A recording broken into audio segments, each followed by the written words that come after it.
새벽에 모든 대제사장과 백성의 장로들이 예수를 죽이려고 함께 의논하고 결박하여 끌고 가서 총독 빌라도에게 넘겨주니라. 때에 예수를 판 유다가 그의 정죄됨을 보고 스스로 뉘우쳐 그 은 30을 대제사장들과 장로들에게 도로 갖다 주며 가로되 내가 무죄한 피를 팔고 죄를 범하였도다 하니, 저희가 가로되 그것이 우리에게 무슨 상관이 있느냐? 내가 당하라 하거늘 유다가 은을 송소에 던져놓고 물러가서 스스로 목매어 죽은지라. 저는 개인적으로 인류 역사 속에서 가장 끔찍한 사건이 있다면 방금 마태복음 27장 1절로 5절 사건이다. 이 세상에서 가장 무서운 장면, 가장 비참한 장면을 꼽으라 한다면 북한이 남침한 그 때가 아니라 이스라엘이 전 세계에 흩어져서 고난을 받았던 그 사건이 아니라 방금 본문으로 읽은 마태복음 27장 1절로 5절만큼 무섭고 끔찍하고 비극적인 장면이 있을까 생각을 합니다. 어쩌다가 가룟 유다는 예수님을 팔았을까요? 어쩌다가 가룟 유다는 그렇게 불명예스러운 예수를 판 유다라는 별명을 갖게 되었을까요? 한때는 가룟 유다도 예수님의 12 제자였습니다. 예수님과 함께 동행했고 예수님의 말씀을 들었고 예수님이 베푸시는 기적도 곁에서 항상 지켜봤던 제자였습니다. 12 제자 중에 실은 세무 직업을 가졌던 마태도 있었지만 유독 흠금 관리를 가룟 유다에게 맡겼습니다. 유다는 흠금 관리를 할 정도로 아마 초창기에는 예수님께 두터운 신임을 받았던 신실한 형제였음을 알 수 있습니다. 여하튼 유다는 그렇게 초기에는 예수님의 신임을 받았던 12 제자 중에 한 명이었던 것은 분명합니다. 그런 유다가 은 30에 예수님을 팔았고 그리고 예수님이 십자가에 돌아가시는 그 모습을 재판 과정을 보면서 뉘우치고 목매어 자살을 하게 됩니다. 어쩌다가 주님의 신임을 받았던 유다가 이 지경이 됐을까요? 어쩌다가 유다는 돌이킬 수 없는 이런 실수를 하게 된 것일까요? 우리도 살다 보면 실수를 하는 경우가 많습니다. 그러나 여러분, 다른 실수는 몰라도 우리가 해서는 안 된 실수도 있습니다. 실수하지 않는 그리스도인은 없습니다. 저 또한 제가 구원받고 이제까지 지나온 이렇게 신앙생활을 돌이켜볼 때 정말 할 수만 있다면 시간을 거꾸로 돌려서 내가 그때 그 자리로 돌아가서 그 실수를 안 했으면, 내가 시간만 돌릴 수 있다면 그 시절로 돌아가서 내가 그때 그 말을 안 했어야 했는데, 그게 저에게도 있습니다. 저만 있지는 않습니다. 아마 대부분의 우리 형제자매들에게 지난 날을 돌아보면 참 부끄럽고 내가 왜 그때 그랬을까? 그때로 돌이킬 수만 있다면 내가 이렇게 했을 텐데, 이런 기억을 우리는 갖고 있습니다. 여러분, 지나간 건 어떻게 할 수는 없지만 이제 남은 시간 동안 우리가 그런 실수를 또 만들면 안 되겠잖아요. 우리가 또 그런 아픈 기억을 우리가 만들면 안 되겠잖아요. 지나간 시간은 어찌할 수 없지만 앞으로의 실수는 여러분 우리가 막을 수 있고, 또 그 실수를 하더라도 다시 돌이키고 회복할 수 있습니다. 그래서 오늘 좀 심각하게 해서는 안 될 실수에 대해서 같이 기도하고 함께 마음에 깊이 교훈 받았으면 좋겠습니다. 어떤 형제자매 이름을 우리는 딱 듣는 순간 그분의 이미지가 딱 그려집니다. 그러죠? 뭐 배현기 하면 딱 그려지는 이미지가 있을 거 아니에요. 그런 이미지가 있죠. 우리 구역장 하면 머리에 딱 그려지는 이미지가 있죠. 그런 관점에서 본다면 우리는 신앙생활이 뭐냐, 형제 자매들의 마음에 나의 그림을 그리는 것과 같은 거예요. 그것이 신앙생활인 겁니다. 주일 말씀, 수요 말씀, 전도 집회, 구역 모임, 맡은 봉사 부서를 그 역할을 대하는 나의 태도, 전도하는 나의 모습, 교회 일에 동참하는 나의 모습, 그 모든 것들을 통해서 형제자매들의 마음속에 나의 그림을 내가 그리는 거예요. 그 이미지를 내가 만들어가고 있는 거라고요. 사람들은 나를 어떻게 생각할까? 형제자매들은 나를 어떤 그리스도인으로 기억하고 있을까? 가룟 유다는 은 30에 팔았습니다. 그래서 예수를 판 유다가 되었죠. 여러분, 유다만 예수님을 팔았습니까? 여기 앉아 있는 나는 예수님을 판 적이 없을까요? 유다는 은 30에 예수를 팔았지만 우리 중에 누구는요, 술 한 잔에 예수님을 파는 경우도 있고, 담배 한 대에 예수님을 파는 경우도 있고, 몰래 숨어서 짓는 부끄러운 죄로 예수님을 파는 경우도 있고, 어떤 사람은 게임에 예수님을 파는 사람도 있고 말이에요. 그렇게 해서는 안 되는 걸 알면서 하는 것 있죠? 그게 예수 파는 거라니까요. 이렇게 하면 안 되는데 하면서 하는 거 있잖아요. 그게 뭐예요? 예수를 파는 거라니까요. 지금도 유다는 있습니다. 가룟 유다는 목매어 자살해서 지옥에 가 있지만, 여러분, 지금도 유다 같은 사람은 있을 수 있습니다. 유다는 은 30에 예수님을 팔아넘겼지만 우리는 게으름으로 예수를 팔아넘기는 경우도 있죠. 게을러서 봉사를 안 하고, 게을러서 교제를 안 하고, 게을러서 전도를 안 하고, 게을러서 남들은 다 땀 흘리고 봉사하는 그 헌신의 자리, 그 수양에 함께하지 못하고, 그게 뭐예요? 게으름에 예수를 파는 것이죠. 어떤 이는 자기가 하고 싶은 그 일에 대한 욕망 때문에 예수를 파는 사람도 있습니다. 자기가 하고 싶은 일, 자기 편할 대로 살고 싶어서 어때요? 희생도 헌신도 봉사도 안 하고 미루는, 그게 예수를 파는 모습은 아닐까요? 12제자였던, 초창기에는 예수님께 신임을 받고 헌금까지 관리했던 유다가 어쩌다가 예수님을 팔게 되었을까? 이거 우리 깊이 생각해 볼 문제입니다. 왜냐하면 만약에 가룟 유다와 같은 그런 모습이 나에게 있다면, 죄송합니다, 예수 팔 가능성이 있는 거예요. 만약 이대로 우리가 유다와 같은 모습을 가지고 신앙생활을, 문제의식을 느끼지 않고 생활을 한다면 결정적일 때 팔아넘길 거라니까요. 신앙을 부정할 거라니까요. 등을 돌릴 거라니까요. 그게 예수 파는 거잖아요. 유다는요, 말씀에 집중하지 않았습니다. 이러므로 제자 중에 많이 물러가고 다시 그와 함께 다니지 아니하더라. 예수께서 12제자에게 이르시되 너희도 가려느냐? 68절 다 같이 읽겠습니다. 시몬 베드로가 대답하되 주여, 영생의 말씀이 계심에 우리가 네게로 가오리까? 여러분, 이 대답을 가룟 유다가 했었다면 얼마나 좋았을까요? 가룟 유다가 이 대답을 했다면, 영생의 말씀이 여기 계심에 우리가 네게로 가오리까? 아마 유다는 은 30에 예수님 안 팔았을 겁니다.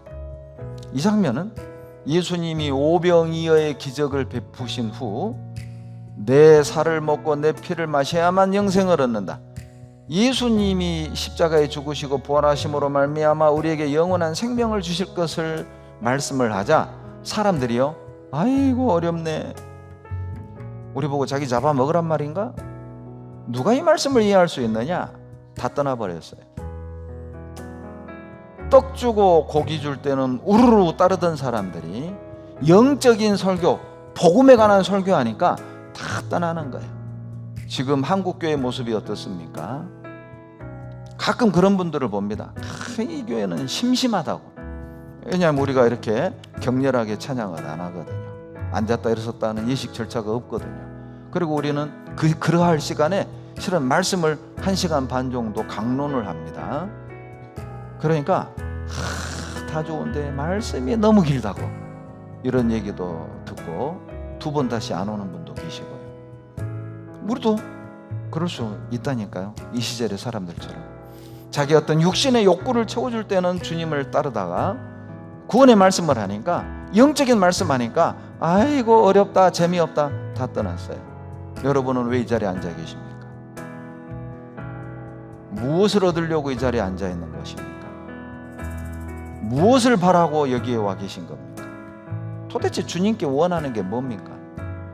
병 고치는 겁니까? 아니면 여러분의 육신의 문제를 해결하는 겁니까? 아니면 정말 하나님의 말씀을 듣고 그 말씀에 순종하고 그 말씀대로 살고 싶은 마음이 있어서 여기 앉아 계신 겁니까? 그거 확실히 하셔야 됩니다. 그렇지 않으면 아이고 재미없다 떠날 거거든요. 베드로는 너희도 가려느냐? 라는 주님의 질문에 이렇게 대답하죠. 주여 영생의 말씀이 계심에 우리가 누게로 가오리까? 놀랍게도 베드로는 깨달은 거죠. 주님이 오병이어의 기적을 베푸신 뒤 생명의 떡에 관한 설교를 하신 것은 예수님을 통해서 우리에게 영원한 생명을 주실 것에 대한 예표라는 걸 깨달았다니까요. 지금도요, 이 주일 말씀을 들으면서 깨닫는 사람도 있고 못 깨닫는 사람도 있다니까요. 깨닫는 사람은 말씀이 아마 1시간 반이 13분처럼 금방 끝났네, 이런 분도 있고요. 못 깨닫는 사람들은 야, 이 교회 너무 길어, 설교 너무 길어, 이렇게 반응하는 사람도 있겠죠. 베드로는 깨달았습니다. 주님이 영생의 말씀을 하신다. 그러나 가룟 유다는요, 말씀을 듣고도 안 믿었다니까요. 예수께서 대답하시되 내가 너희 12를 택하지 아니하였느냐? 그러나 너희 중에 한 사람은 뭐라고요? 마귀니라. 살벌한 얘기를 하신 겁니다. 이 정도 되면은요, 12 제자가 웅성웅성하고 난리가 나야 되는 거잖아요. 야, 근데 저는 이 구절을 읽으면서요, 제자들은요 반응이 시원찮아요. 71절 같이 읽습니다. 이 말씀은 가롯 시몬의 아들 유다를 가리키심이라. 저는 12 중에 하나로 예수를 팔자라. 지금 유다라고 한 말이잖아요. 결론은요, 유다는 안 믿었다는 거잖아요. 그 엄청난 기적을 보았고 주님의 영생에 관한 말씀을 들었음에도 불구하고 도대체 무엇 때문에 유다는 이 말씀이 마음까지 안 들어갔을까? 여러분, 만약에 우리가요 떡 5개 물고기 2마리로 5,000명을 먹이고 12광주를 남기는 기적을 봤다고 합시다. 우리의 삶은 어떻게 변했을까요? 정말 주님께 모든 걸 걸었을까요? 아, 이분이 메시아구나. 야, 이런 분에게 내 인생 걸어야지. 내가 지금 뭐 알바가 중요해? 뭐 내 차 사는 게 중요해? 집 사는 게 중요해? 야, 내가 이분 말씀을 들어야지. 어떻게 반응했을까요? 죄송하지만 우리 중에 하나는 유다였을 수 있어요. 유다를 보면 그 엄청난 걸 보고 듣고 배웠음에도 불구하고 끝까지 믿지 않고 결국 예수님을 팔았다면 우리 중에 누군가도 그런 반응을 보일 사람이 있단 말이에요. 오늘 이 말씀에 집중하지 않는다면, 매일의 말씀 속에 집중하지 않는다면, 그분의 음성에 굴복하지 않는다면 우리도 팔 수 있습니다. 먹고 사는 것 때문에 팔고, 그러죠? 직장이 뭐 내 뜻대로 안 되니까 또 신앙 팔고 교재 팔고. 파는 게 뭐예요? 멀리하는 거잖아요. 그럴 수 있다니까요. 봉사하다가 기분 나쁘면 팔고. 그럴 수 있다니까요. 집중하십시오. 그리고 이 말씀에 반응하셔야 됩니다. 시몬이 대답하여 가로되 선생이여 우리들이 밤이 맞도록 수고를 하였으되 얻은 것이 없지만은 말씀에 의지하여 내가 그물을 내리리다. 이 시몬이 베드로입니다. 베드로도 처음에는 예수님을 선생 정도로 알았잖아요. 그런데 주님이 말씀하신 대로 그물을 내렸을 때 어때요? 찢어질 정도로 고기가 잡힌 겁니다. 그 경험을 한 뒤 베드로의 인식이 완전히 달라집니다. 8절 다 같이 읽습니다. 시몬 베드로가 이를 보고 예수의 무릎 아래 엎드려 가로되 주여 나를 떠나소서 나는 죄인이로소이다 하니, 선생 정도로 알았는데 이분이 주님이시구나, 하나님이시구나, 메시아구나, 구원자시구나, 왕이시구나 깨달은 거예요. 그 결과가 뭡니까? 11절 다 같이 읽습니다. 저희가 배들을 육지에 대고 모든 것을 버려두고 예수를 모든 걸 버리고 예수님을 좇을 수 있었어요. 무엇이요? 예수님에 대한 올바른 믿음입니다. 여러분, 예수님에 대해서 더 알아가셔야 됩니다. 그분의 전능하심, 그분의 전지하심, 그분의 신실하심, 그분의 편재하심, 그분의 거룩하심, 그분의 사랑의 넓이 길이 높이 깊이에 대하여 더 깨달아 가셔야 돼요. 그래서 소양이 하는 겁니다. 어찌 보면 소양에는 종합 영양제라고 할 수 있다니까요. 거기에서 많은 것들을 배우고 느끼고 깨닫게 돼요. 가룟 유다의 또 다른 실수는, 여러분, 자기가 잘못한 것을 뉘우친 후에 예수님을 찾아간 게 아니라 대제사장을 찾아갔다는 거예요. 대제사장을 찾아갈 용기는 있었지만 예수님 찾아갈 용기가 없었어요. 이것이 유다의 또 하나의 실수였습니다. 그리고요, 예수님이 죄가 없다는 건 알았습니다. 그런데 예수님이 그 죄를 사해 줄 권세가 있다는 건 또 몰랐어요. 이것이 유다의 또 하나의 실수였습니다. 가로되 내가 무죄한 피를 팔고 죄를 범하였도다. 유다는 깨달았습니다. 예수님 죄가 없으셨는데 무죄한 분을 내가 팔았구나. 유다는 예수님이 죄 없는 건 알았지만은 예수님이 그 죄를 사하는 권세가 있다는 사실을 몰랐다니까요. 용서받을 기회를 저버린 것이죠. 이것이 유다의 실수였어요. 여러분, 유다는요, 헌금을 도적질한 게 아닙니다. 마귀에게 믿음을 도적질 당한 거죠. 유다가 헌금을 도적질한 게 아니라 유다는 마귀에게 사랑을 도적질 당한 거라니까요. 유다의 실수는 예수를 판 것이 아닙니다. 자기 양심을 판 것이죠. 여러분, 유다는요, 마귀가 주는 생각을 붙잡았습니다. 이건 정말 해서는 안 될 실수입니다. 마귀가 벌써 시몬의 아들 가룟 유다의 마음에 예수를 팔려는 생각을 넣었더니, 여러분, 모든 생각을 마귀가 넣는 건 아닙니다. 그러나 마귀가 넣는 생각이 어떤 종류의 생각인지는 알 수 있어요. 예수님을 파는 겁니다. 예수님을 파는 게 뭐예요? 예수님으로부터 멀어지는 거잖아요. 말씀으로부터 멀어지는 것, 교회로부터 멀어지는 생각들, 이거 다 마귀가 주는 생각입니다. 봉사로부터 멀어지는 생각들, 말씀 듣기 싫고 읽기 싫고 봉사하기 싫고 교제하기 싫고 학교 수양회장은 침대가 없어서 싫고 샤워를 내 마음대로 못하니까 싫고, 이게요, 위로부터 온 생각은 아닌 겁니다. 그리고 밉고 용서 못하고 시기하고 다투고, 야고보서 3장 14절로 15절에 너희 마음속에 독한 시기와 다툼이 있으면 자랑하지 말라. 이러한 죄는 위로부터 온 것이 아니요 세상적이요 정욕적이요 마귀적이니라. 시기, 다툼, 갈등, 용서하지 못하는 마음, 하나 되지 못하는 마음, 이건 다 마귀로부터 오는 생각들이라니까요. 붙잡지 마십시오. 생각이 불쑥 올라올 수는 있습니다. 그 생각 자체가 문제라는 게 아니에요. 그 생각을 잡고 가지에 가지를 치지 말라는 거예요. 미움이 올라올 수 있죠. 그때 잘라내십시오. 주님이 원하는 게 아니야, 하나님이 주신 생각이 아니야. 거기서 멈추십시오. 마귀가 주는 생각에 동의하지 마세요. 마귀가 주는 생각을 붙잡고 동의하면 마귀가 들어옵니다. 조각을 받은 후 곧 사단이 그 속에 들어간지라. 이에 예수께서 유다에게 이르시되 내 하는 일을 속히 하라 하신. 여러분, 마귀가 주는 생각을 붙잡고 그 마귀가 주는 생각에 동의하면 마귀가 들어와서 자리 잡는다니까요. 더 무서운 일도 할 수 있습니다.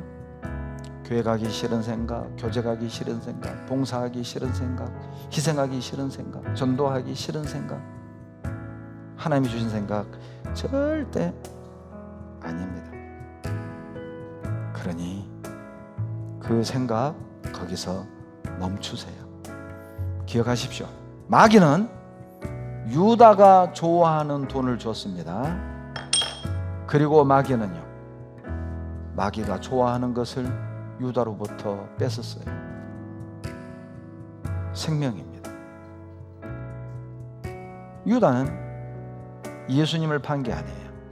유다는 자기 목숨을 판 거예요. 우리가 만약 내 감정 때문에, 내 상황 때문에 이 말씀을 듣고도 회개하지 않고 돌이키지 않는다면 내 영혼을 파는 거예요. 내 믿음을 죽이는 거예요. 이 말씀을 듣지 않길 바랍니다. 심판대 앞에 섰을 때 여러분, 이 말씀은 제발 듣지 마십시오. 가로되 내가 무죄한 피를 팔고 죄를 범하였도다 하니 저희가 가로되 그것이 우리에게 무슨 상관이 있느냐 내가 당하라 하거늘. 여러분, 이 마귀의 잔인한 말을 들어보십시오. 자기 죄를 뉘우치고 은삼십을 내어던진 유다를 향해서 대제사장들이 하는 말이 그것이 우리에게 무슨 상관이 있느냐. 얼마나 고통스러운 말을 들은 겁니까? 얼마나 무서운 말입니까? 예수님을 판다고 유다가 왔을 땐 그래 잘했다 자기 편인 것처럼 얼마나 유다의 마음을 샀습니까?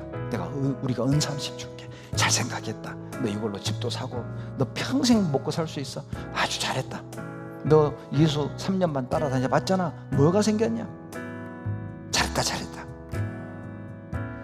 자기 편인 것처럼 했잖아요. 그런데 이제 예수를 팔고 십자가에 못 박여 죽이는 순간 유다가 돌이켰을 때 그것이 우리와 무슨 상관이 있느냐.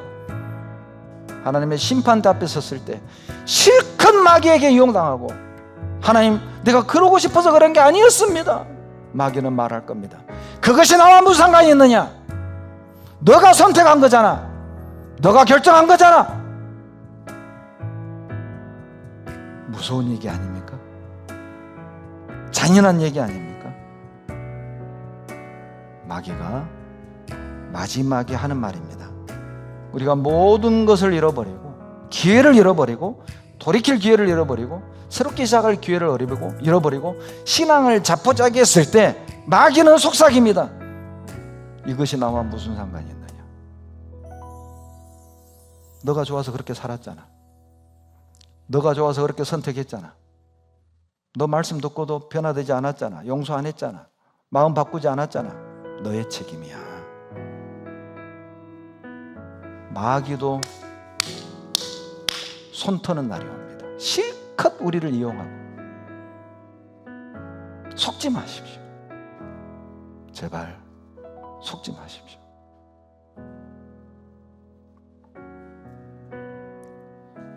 이 땅에서 핑계가 하늘에선 통하지 않습니다.